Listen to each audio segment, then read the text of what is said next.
Have you ever heard the saying that birds of a feather flock together? Isn't it interesting? In nature, at the core, we're tribal. We look for groups and people that are similar to us. And we all hang out, we all kind of stick together.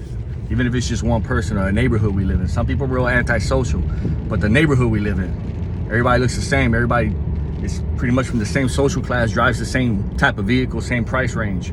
Birds of a feather flock together. The problem with that is a lot of you guys haven't left the nest. You ever seen a bird in a nest? The parents are feeding them and they can't even fly. And they chew the food first for them. And they give it to them for it's nice and soft. Weak times, good times create weak men. They chew your food for you, then put it in your mouth because you can't even chew. Then your feathers start to grow. Then you know, watch the birds. That shit applies to us so much. We ain't birds, but it applies. We're in the nest, man. We ain't left the nest. Some of you are 30, 40 years old. You haven't left the nest. They done chewed the food for you your whole life, put it in your mouth. You could barely chew. Meat, you choke on that shit. Get what I'm saying? Your feathers don't grow. Your feathers grown already. And you still in the nest.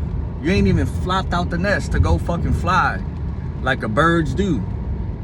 Still in your nest, man. Most of you still live in the town you were born. You probably live less than a mile or 5 miles from your parents' house. You haven't left the nest. They've been chewing food for you your whole life. Playing it safe, playing defense. Never getting ahead and never starving either. Just in the middle. Just enough. Saving your life. Saving everything. Not taking any risks. Worried about what people think. Mommy, daddy. All the bullshit. It's always the same shit. But birds of a feather flock together. I was just thinking about that earlier. That's incredible how we're scared to leave the nest. We live in fear. We don't make any moves. And the part about the chewing the food, man. You know?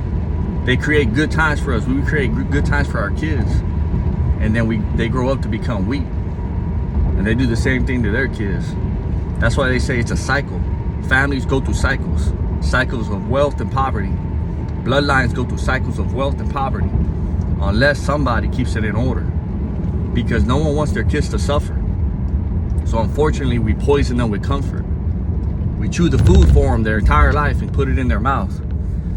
And we create weak men. It's the way it goes. Love can be poison.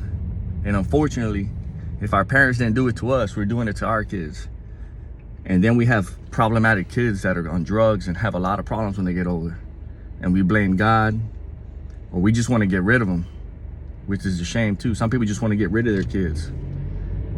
You got to teach them lessons. I'm not saying give them everything, but they need to learn from you. You need to build your tribe and leave the fucking nest already. And you got to build your own nest, man. It's time. So quit being a coward, quit playing defense, and play some offense for a change. Jump out the nest, look at your wings, you can actually fly. Seriously, if you understand what I'm saying. All right, we'll be back tomorrow with another video.